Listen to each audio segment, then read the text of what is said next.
제가 얼마 전에 우리 집에 원어민 선생님 왔다고 얘기했잖아요. 그분이 저한테 애들하고 영어를 많이 쓰래요. 저는 네이티브 스피커가 아닌데 영어 써도 될까요? It's okay 이렇게 얘기하시더라고요.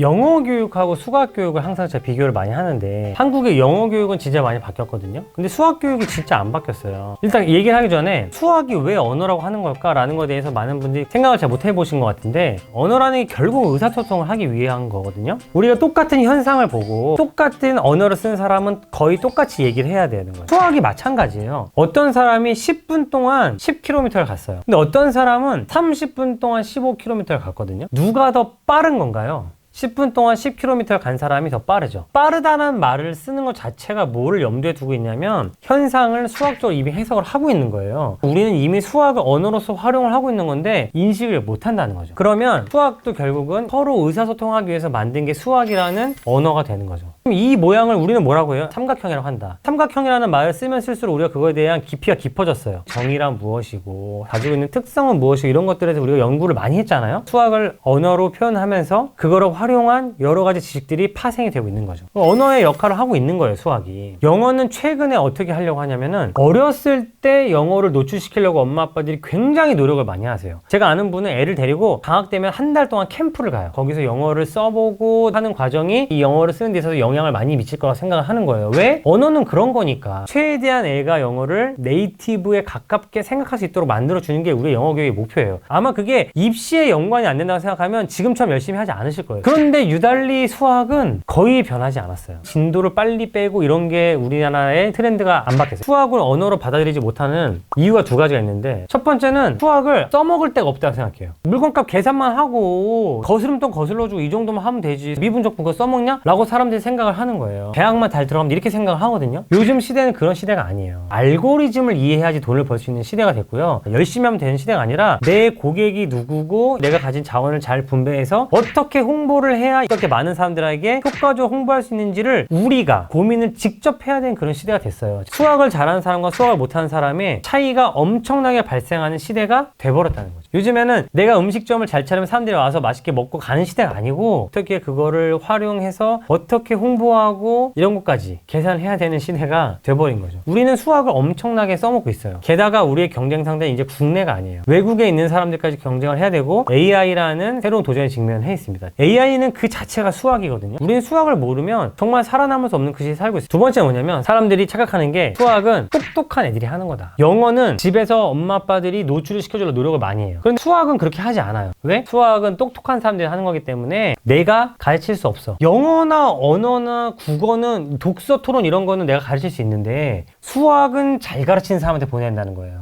저는 그렇게 생각하지 않거든요. 초등학교 수학을 못 푸는 사람은 없어요. 조금만 공부를 하면. 그럼 무슨 얘기냐면은 수학에 노출시킬 수 있는 방법이 되게 많은데, 예를 들면 생각노트를 보여준다던가 많은데 우리는 그런 걸 하지 않아요. 수학은 그냥 누군가한테 맡겨놓는 학문이라고 생각을 하는 거예요. 그러다 보니까 아이들은 공부를 학원 가서 하는 거죠. 그냥. 옛날에 우리가 아이들을 가르치던 그 영어 학원과 비슷한 거예요. 단어 외우고 그걸 다 외우지 않으면 집에 못 가고 재시험 보고 하는 그런 학원을 지금 우리가 수학으로도 계속 하고 있는 거죠. 학부모님들의 인식이 바뀌지 않으면 학원은 바뀔 수 없어요. 수학이야말로 언어기 때문에 엄마 아빠가 어렸을 때부터 같이 수학을 써주는 연습을 하면 충분히 큰 도움이 된다. 어렸을 때 수학을 접한 아이들이 고등학교 가서 수학을 쉽게 할 수밖에 없다는 거예요. 제가 얼마 전에 우리 집에 원어민 선생님 왔다고 얘기했잖아요. 그분이 저한테 애들하고 영어를 많이 쓰래요. 저는 네이티브 스피커가 아닌데 영어 써도 될까요? It's okay 이렇게 얘기하시더라고요. 당신은 아이들의 1번 선생님이 아니고 2번 선생님이기 때문에 괜찮다는 거죠. 부모님들이 해줘야 될 역할은 뭐냐면 두 번째, 세 번째 선생님의 역할을 해주면 된다는 거죠. 노출시켜주고 자극시켜주고 질문 던져주는 역할은 충분히 할 수 있다는 거예요. 제가 해볼까요? 엄마 아빠가 17은 소수야 아니야? 아이들한테 물어봐요. 심지어 있잖아요, 소인수 분해해주는 툴도 있어요. 내가 그걸 들고 아이들한테 누가 빨리 하나 시합을 할 수도 있는 거잖아요. 부모님들이 영어를 신경 쓰시는 만큼만 신경 쓰면 수학은 훨씬 더 쉽다고 생각합니다. 자, 수학은 언어예요. 이걸 전제로 그럼 우리가 어떻게 되느냐 다시 한번 생각을 해볼게요. 첫 번째, 수학은 쓸 데가 없어 라는 생각에서 벗어나셔야 돼요. 우리 주위는 수학으로 깔려 있어요. 두 번째는 수학은 똑똑한 사람이 가르치는 것이다? 절대 아닙니다. 영어보다 더 노출시키기 쉬운 게 수학이에요. 수학은 언어기 때문에 어렸을 때 잘하는 아이들이 결국 고등학교 때 잘합니다. 생활 속에서 수학을 쓴 아이들이 수학적으로 네이티브 스피커가 될 수 있다. 부모님들한테 이 돈을 언제 쓸래? 라고 하면 요즘에 영어는 다 어렸을 때 써요. 수학도 고등학교 가서 돈 쓸 생각하지 마시고 초등학교 때 써야 된다고 생각합니다. 하는 거예요. 나중에 고등학교 가서 인강 보면 되레가 고액 과외 붙여줘야 되는 애가 될 수도 있다는 거예요. 선행학습 아닙니다. 조기 교육을 집에서 부모님이 시켜주시면 그 아이는 인강 보고 혼자 공부할 수 있는 아이가 될 수 있다라고 저는 생각합니다. 언어로서 수학을 꼭 교육하셨으면 좋겠습니다. 자, 저와 함께 아이를 수학 네이티브 스피커로 만들고 싶으신 분들은